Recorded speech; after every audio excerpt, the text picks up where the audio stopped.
जय हिंद, जय भारत, वंदे मातरम। दोस्तों, इस वक्त हम टिकारी में हैं और हमारे बीच संगठन जिला अध्यक्ष महोदय जी सामने खड़ा हुए हैं, जो राष्ट्रीय जनता दल पार्टी से बिलोंग करते हैं। तो चलिए कुछ चंद सवाल मैं उनसे पूछूंगा, क्योंकि 2025 बिल्कुल नज़दीक आ चुका है और चुनाव का भी महीना समय नज़दीक आ रहा है। तो सर, इस पर क्या विषय कहेंगे? सबसे पहले सर से जानकारी जनता के बीच पहुँचाते हैं। Sir, all India media association के तहत मैं आपको बहुत बहुत धन्यवाद दे रहा हूँ कि आप हमारे चैनल के बीच आए हैं। चलिए सर, सबसे पहले हम आपसे होली का शुभकामनाएं आपको देते हैं और मैं भगवान से निवेदन करना चाहता हूँ कि आप खुशहाल रहें, आपका परिवार खुशहाल रहे।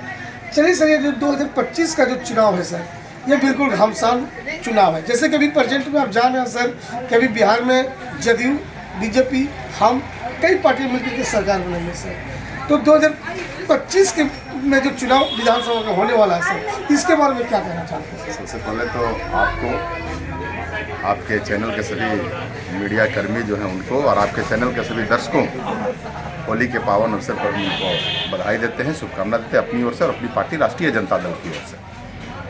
आपने सवाल पूछा तो एक सवाल मैं आपसे पूछना चाहता हूँ। शेर अकेला चलता है, ऐसा कौन लोग कहते हैं? जो कहते हैं भाई भारतीय जनता पार्टी वाले लोग अच्छा, और देश के प्रधानमंत्री जी के बारे में लोग बोलते हैं। लेकिन सवाल पूछने के क्रम में ही आपने कह दिया कि कई दलों का संगम है। जी हाँ, ये तो दुनिया जा रही है सर। भाजपा, जदयू, हम, लोजपा, रालोसपा और पता नहीं क्या क्या। तो सबसे पहले तो शेर अकेला चलता है का दंभ भरने वाले जो लोग हैं वो आपके सवालों ने ही उसे खारिज कर दिया। शेर अकेला चलने की अगर बात है तो बिहार में तेजस्वी यादव अकेला, जब से तेजस्वी यादव जी राजनीति में सक्रिय हुए तब से आपने देखा होगा 2020 के चुनाव में भी न सिर्फ बिहार की जनता ने बल्कि पूरे देश दुनिया के लोगों ने देखा कि किस प्रकार से तेजस्वी प्रसाद यादव जी ने अकेले 2020 के चुनावी कैंपेन को जो है संपन्न किया और उनके परिश्रम की बदौलत और बिहार की महान जनता की बदौलत बिहार में सबसे बड़ी पार्टी के रूप में उभर करके आया। फिर भी विपक्ष कहता है जंगल की सरकार थी, जंगल राज था। भैया, जंगल की सरकार थी, जंगल राज था। सम्राट चौधरी, उनका भाषा सुने आप, किस प्रकार के भाषा का इस्तेमाल करते हैं सम्राट चौधरी का। सबसे पहले तो एक बड़ा सवाल उठता है कि 20 सालों से जिस पार्टी की लगातार सरकार हो किसी राज्य में, एक ही व्यक्ति मुख्यमंत्री के तख्त पर बैठा हुआ है ताज पहन करके, और उसके बावजूद 20 साल पहले के जो नेता थे, जो मुख्यमंत्री थे, उस समय का जो शासन था, उसकी बात अगर जनता के सामने प्रस्तुत कर रहा है तो यह प्रमाणित करता है कि 20 सालों में उसके पास राज्य की जनता को बताने के लिए कोई भी उपलब्धि नहीं है। उस सरकार ने, उस नेता ने ऐसा कोई काम नहीं किया। एनडीए की सरकार ने, मुख्यमंत्री के नेतृत्व वाली सरकार ने बिहार में जिससे वो बिहार के जनता को सामने जो है वो प्रस्तुत कर सके। जंगल राज की बात, ऐसे ही लोग सम्राट चौधरी सरीखे लोग, इनका भाषा, इनका वचन, इनका बोली, इनका आचरण, इनका व्यवहार, ऐसे ही लोगों के आचरण व्यवहार की वजह से जो है ना उस समय सरकार को बदनामी मिली थी। अभी जिस तरह की भाषा शैली है सम्राट चौधरी का या अन्य और नेताओं का, तो ये प्रमाणित करता है गरीबों को आवाज देना अगर जंगल राज है तो लालू यादव जी का राज जंगल राज था। शोषितों, दलितों, पिछड़ों, अकलियतों को अगर संवैधानिक हक अधिकार दिलाना अगर जंगल राज है तो लालू जी का शासनकाल जंगल राज था। अगर बेजुबानों को आवाज देना जंगल राज था तो लालू जी का शासन जंगल राज था। लेकिन नीतीश जी के बारे में क्या कहना चाहते? लोग उन्हें पलटू चाचा के नाम पर कहते हैं। नीतीश जी तो कभी आरजेडी पार्टी में जाती है, कभी बीजेपी की पार्टी में जाती है। नीतीश जी की प्राथमिकता है मुख्यमंत्री की कुर्सी पर बने रहना। नीतीश जी की प्राथमिकता है कि समय समय पर, मैं वैसे शब्दों का इस्तेमाल नहीं करना चाहूंगा क्योंकि वो आदरणीय है। आदरणीय हमारे नेता लालू प्रसाद जी कहा करते थे कि एगो छोड़ी बुल की और जने देख ले दही चूड़ा उन्हें जाके फुल की। तो नीतीश कुमार जी की स्थिति जो है, जो पलटू राम वाली बात जो आप बोल रहे हैं, तो जब उनको लगता है कि हमारा राजनीतिक नैया डगमगा रहा है, हमारा इम्प्रेशन, हमारा प्रभाव कम होता जा रहा है, तो वो मौका देख करके और करवट बदल लेते हैं। और रह गई बात कि नीतीश कुमार के भी वर्तमान की जो मनोदशा है वो अच्छा नहीं है। उनकी मानसिक स्थिति, उनका मानसिक संतुलन, उनका बॉडी लैंग्वेज जो है वो एक किसी राज्य के शासन व्यवस्था संभालने की स्थिति में वो नहीं है, ऐसा प्रतीत होता है।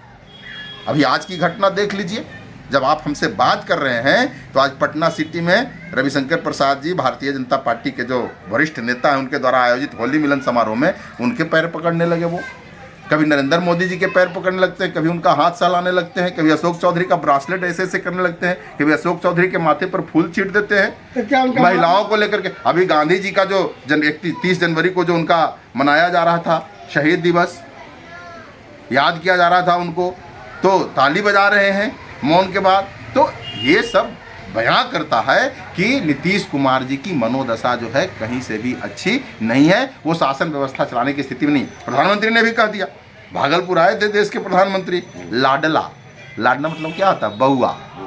तो नीतीश कुमार जी बूढ़ा बच्चा, हमारे यहाँ कहावत है कि बूढ़ा बच्चा एक होता है, बुजुर्ग हो चुके हैं और उनका हाव भाव बच्चों वाला हो गया। अब शासन की बागडोर जो है उनसे संभलने वाली नहीं है, और ये बिहार की जनता भी जान रही है। और इस चुनावी वर्ष में 2025 में जो चुनाव होने वाले हैं, नीतीश हमारे जो नेता हैं आदरणीय श्री तेजस्वी प्रसाद यादव जी, लालू प्रसाद यादव जी के मार्गदर्शन में जो सामाजिक न्याय का सिद्धांत है हमारी पार्टी का, तो इस राज्य की जनता के सर्वांगीण विकास के लिए, इस राज्य के युवाओं को रोजगार देने के लिए, किसानों को समृद्ध बनाने के लिए, उनके खेतों में सिंचाई के लिए, बेरोजगारों को कमाई के लिए, मरीजों को दवाई के लिए, लाचारों को सुनवाई के लिए और भ्रष्टाचारियों पर कार्रवाई के लिए तेजस्वी प्रसाद यादव जी के पास पूरा ब्लूप्रिंट तैयार है। और बिहार की जनता इस चुनाव में 2025 का जो विधानसभा चुनाव होने वाला है, बिहार का जो ताज है, बिहार का जो शासन व्यवस्था है, वो तेजस्वी प्रसाद जी के हाथों में सौंपने वाली है। अच्छा ये बताइए सर, अगर बिहार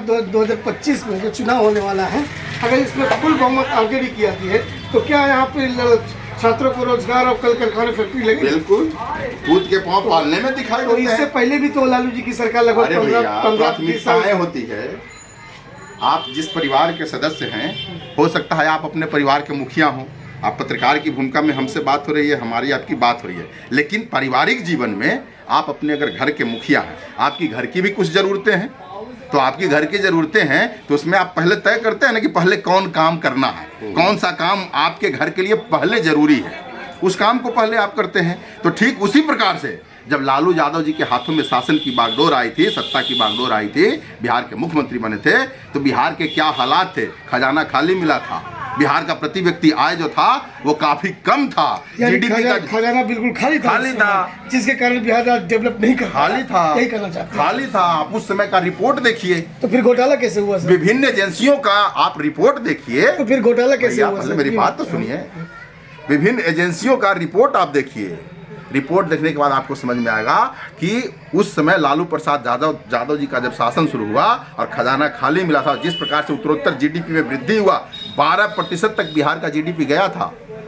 स्टेट्समैन कहे जाते हैं देश के प्रथम प्रधानमंत्री जवाहरलाल नेहरू जी, तो तुलना किया गया था लालू प्रसाद यादव जी का पंडित जवाहरलाल नेहरू से, और ये कहा गया था कि लालू प्रसाद यादव जी जो है ना, वो नेहरू जी से बेटर स्टेट्समैन है। अभी जो आप बात कर रहे थे तो प्राथमिकता की लालू जी का शासन काल में क्यों नहीं रोजगार मिला, क्या है नहीं है? अरे भैया, उस समय की जो स्थिति थी तो प्राथमिकता, क्योंकि बिहार जो पूरा परिवार था, बिहार राज्य का जो लोग थे, तो यहाँ का प्राथमिकता तय करना था। उनका जो पहले बेसिक इंफ्रास्ट्रक्चर जो था उसको मजबूत करना था। जो दबे कुचले लोग थे, जो उसमें तत्कालीन सामाजिक परिस्थिति में जो अपनी बातों को मुखरता के साथ, प्रखरता के साथ नहीं प्रकट कर पाते थे, कार्यालयों में जाकर के शासन व्यवस्था के सामने, पुलिस प्रशासन के सामने मुंह नहीं खोल पाते थे, तो पहले उनको आवाज़ देने का, उनका मनोबल बढ़ाने का काम लालू प्रसाद यादव जी ने किया था। और उसी को जंगल राज का नाम देते हैं। सामाजिक न्याय देने का काम हमारे नेता आदरणीय लालू प्रसाद यादव जी ने किया। वहीं दूसरा दौर जब तेजस्वी प्रसाद यादव जी का आया है तो वो आर्थिक न्याय करने का काम करेंगे बिहार के लोगों के साथ, और आर्थिक न्याय करके बिहार को विकास की ऊंचाइयों पर पहुंचाने का काम करेंगे। आप बात घोटाला की कर रहे थे, कौन कहता है कि घोटाला हुआ था? विपक्ष कहते हैं। प्रमाणित हुआ है क्या?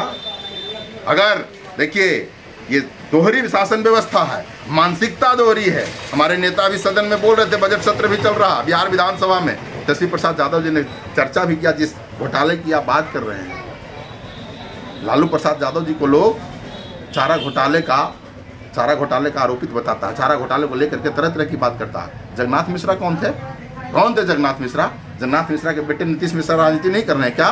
नीतीश कुमार के सरकार में मंत्री नहीं है क्या? जगदीश शर्मा कौन थे? जगदीश शर्मा के बेटे राजनीति नहीं कर रहे हैं क्या? क्यों नहीं चर्चा होती है? चारा घोटाले से क्यों नहीं नाम जोड़ा जाता है जगन्नाथ मिश्रा को? तो जो ये परसेप्शन है, जो इस तरह का जो परसेप्शन चलाया जा रहा है समाज में, पिछड़ा के बेटा को बदनाम करने के लिए, गरीबों, शोषितों, वंचितों, दलितों, अकलियतों के हक, अधिकार, मान सम्मान की लड़ाई लड़ने वाले नेता के प्रति तो बिहार की जनता सब समझ चुकी है, समझ गया ना। और इस बार जो है चारों खाने चित करके ही दम लेगी। तो ये देखिए, इन्होंने बताया कि लालू जी बिल्कुल गरीबों का मसीहा है और इन लालू जी पर जो भी आरोप लगाते हैं वो सिद्ध हो नहीं पाता है, क्योंकि अभी सरकार विपक्ष की है, विपक्ष कुछ भी कर सकता है, इसकी जानकारी इन्होंने दिया। चलिए एक बार फिर से इनका मैं परिचय आप लोग को करवाता हूँ। सर एक बार आप अपना नाम बता दीजिए। सुभाष यादव, जिला यादव, अध्यक्ष, राष्ट्रीय जनता दल, संगठन जिला टिकाला। जय हिंद, जय भारत।